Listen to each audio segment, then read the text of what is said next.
Selamat sore saudara terkasih dalam Tuhan Yesus Kristus. Pada kesempatan persekutuan Komisi Wanita ST pada sore hari ini, bersama-sama kita akan merenungkan satu tema, inilah kasih itu. Mari sebelum kita masuk dalam perenungan firman Tuhan pada kesempatan sore hari ini, kita belum merendahkan hati kita di hadapan Tuhan. Kita berdoa.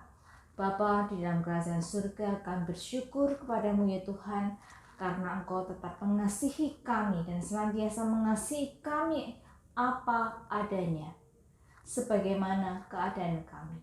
Biarlah kami boleh juga belajar mengasihi orang lain sebagaimana Tuhan telah mengasihi kami. Kami mau menyerahkan Tuhan perenungan firman Tuhan pada kesempatan sore hari ini ke dalam tangan-Mu. Di dalam nama Tuhan Yesus Kristus kami sudah berdoa. Amin. Saudara terkasih dalam Tuhan Yesus Kristus, sesuai dengan tema kita, inilah kasih itu. Mari bersama-sama kita akan membaca satu bagian teks firman Tuhan yang terambil dari surat 1 Yohanes 4 ayat 7 sampai dengan yang ke-10. Firman Tuhan berbunyi demikian. Saudara-saudaraku yang kekasih, marilah kita saling mengasihi, sebab kasih itu berasal dari Allah. Dan setiap orang yang mengasihi lahir dari Allah dan mengenal Allah. Barang siapa tidak mengasihi, ia tidak mengenal Allah, sebab Allah adalah kasih. Dalam hal inilah kasih Allah dinyatakan di tengah-tengah kita, yaitu bahwa Allah telah mengutus anaknya yang tunggal ke dalam dunia, supaya kita hidup olehnya. Inilah kasih itu, bukan kita yang telah mengasihi Allah, tetapi Allah yang telah mengasihi kita, dan yang telah mengutus anaknya sebagai pendamaian bagi dosa-dosa kita. Saudara-saudaraku yang kekasih, jikalau Allah sedemikian mengasihi, maka haruslah kita juga saling mengasihi. Saudara terkasih dalam Tuhan Yesus Kristus, bulan Februari identik dengan bulan kasih. Tanggal 14 Februari diperingati sebagai hari kasih sayang atau hari Valentine. Banyak orang berlomba ingin memberikan sesuatu yang terbaik kepada mereka yang dikasihinya. Secara keseluruhan, Valentine Day akan menjadi hari yang penuh dengan cinta dan kasih sayang bagi semua orang yang merayakannya. Pada dasarnya, setiap manusia butuh untuk dikasihi. Kasih sayang adalah kebutuhan asasi setiap manusia, kebutuhan alami manusia. Manusia tidak bisa hidup tanpa makanan dan tanpa minuman. Demikian juga manusia tidak bisa hidup tanpa kasih sayang. Tidak jarang pada akhir masa hidupnya, seringkali yang diinginkan seseorang adalah berada di sekitar orang yang dia kasihi dan yang mengasihinya sebelum dia meninggalkan dunia ini. Jadi pada dasarnya manusia tidak dapat hidup tanpa kasih sayang. Saudara terkasih dalam Tuhan Yesus Kristus, di dalam teks 1 Yohanes 4, Rasul Yohanes mencoba mendeskripsikan tentang apakah kasih itu. Di dalam ayat yang ke-10 dikatakan, inilah kasih itu.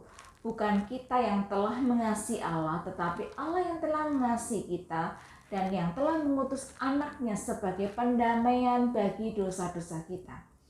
Satu pernyataan yang memberi penegasan bahwa kasih itu dimulai dari Allah sendiri. Allah adalah inisiator atau penggagas dari kasih itu. Allah adalah pihak yang aktif untuk menyatakan kasih. Dialah yang memulai. Dengan kata lain, kasih Allah itu bukan reaksi atas sesuatu atau akibat dari perbuatan manusia. Kasih tidak dapat dilihat dengan melihat diri kita sendiri sebagai satu titik awal. Tuhan adalah titik awal dari kasih itu sendiri. Dia adalah sumber kasih. Bukan kita mengasihi Allah, tetapi Allah mengasihi kita. Kasih Allah kepada kita itulah yang mengawali hubungan kasih kita dengannya. Kasih kita kepada Allah hanya menanggapi hubungan kita dengan Dia. Kasih kita hanya menanggapi kasihnya kepada kita. Kita tidak dapat mengasihi Tuhan sebagaimana Dia mengasihi kita, kecuali kita menerima dan hidup dalam kasih-Nya. Kasih yang ingin dijelaskan oleh Rasul Yohanes di dalam bagian teks firman Tuhan ini adalah kasih yang memberi diri atau kasih memberi tanpa menuntut atau mengharapkan adanya imbalan. Saudara terkasih dalam Tuhan Yesus Kristus, bukan kita yang berinisiatif untuk mengasihi, tetapi Allah yang terlebih dahulu mengasihi kita. Mengapa demikian? Karena kita adalah manusia berdosa dan tidak akan pernah mampu mengasihi Allah dan sesama kita tanpa kita terlebih dahulu merasakan kasih Allah. Kita adalah manusia yang egois, yang mementingkan diri kita sendiri. Kasih kita adalah kasih yang selalu menuntut. Keberdosaan kita tidak memungkinkan kita mampu mengasihi Allah. Karena itulah Yohanes menegaskan bahwa karena kasih-Nya maka Allah mencari kita. Kita tidak mencari Dia. Allah bertindak di dalam mengasihi kita. Dia mengasihi putranya untuk mati di atas kayu salib. Kasih-Nya sekali lagi bukan sebagai tanggapan kasih manusia, tetapi dimulai sepenuhnya di dalam dirinya sendiri. Kasih Allah tidak bergantung kepada inisiatif kita atau kelayakan kita. Kita tidak perlu menjangkau Tuhan. Kita tidak perlu membersihkan tindakan kita sebelum Tuhan itu mengasihi kita. Kita tidak perlu memenuhi beberapa standar agar dapat dikasihi atau dicintai oleh Tuhan. Tidak, Tuhan mengasihi kita apa adanya dan bekerja di dalam diri kita untuk menjadikan kita bersih, utuh dan baru. Dan sejujurnya, siapa yang pantas untuk mendapatkan cinta kasih Tuhan yang begitu luar biasa dan tidak terukur seperti itu?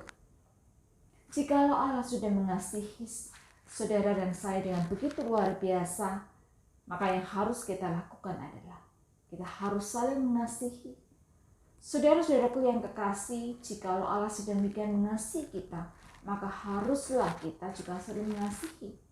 Di dalam ayat 11 dikatakan demikian. Mengenal kasih Allah berarti meluap dengan kasih Allah. Bagaimana mungkin kita bisa mencintai Tuhan sementara kita membenci sesama kita, membenci kekasih Tuhan? Melihat diri kita sebagai kekasih Tuhan berarti melihat saudara dan saudari kita sebagai orang yang dicintai oleh Tuhan juga. Jika kita mengenal kasih Tuhan, kita telah melihat sendiri bahwa itu tidak diperoleh benar-benar gratis. Meskipun Tuhan mengasihi kita tanpa syarat, meskipun cinta Tuhan itu tanpa syarat, itu bukan berarti tanpa konsekuensi. Tuhan memerintahkan setiap kita untuk saling mengasihi sebagaimana Dia sudah mengasihi saudara dan saya. Dia menyatakan kasih-Nya dengan memberikan anak yang sangat dikasihinya. Biarlah selama bulan kasih ini kita boleh belajar untuk mengasihi sesama kita. Karena ketika kita saling mengasihi, kita sungguh menghadirkan Tuhan itu ke tengah dunia ini. Tuhan mengundang saudara dan saya untuk sungguh membiarkan Kristus itu hidup di dalam diri kita masing-masing. Sehingga kita mampu mengasihi orang lain sesama kita. Kasihilah sama kita dengan kasih yang Tuhan ajarkan kepada kita. Dengan kasih Tuhan yang begitu luar biasa. Deus Caritas Est, Allah adalah kasih. Bila renungan singkat ini sungguh memberkati setiap kita. Biarlah kita di dalam bulan kasih ini belajar untuk mengasihi orang lain sebagaimana Tuhan sudah mengasihi setiap kita. Karena Allah adalah kasih. Amin.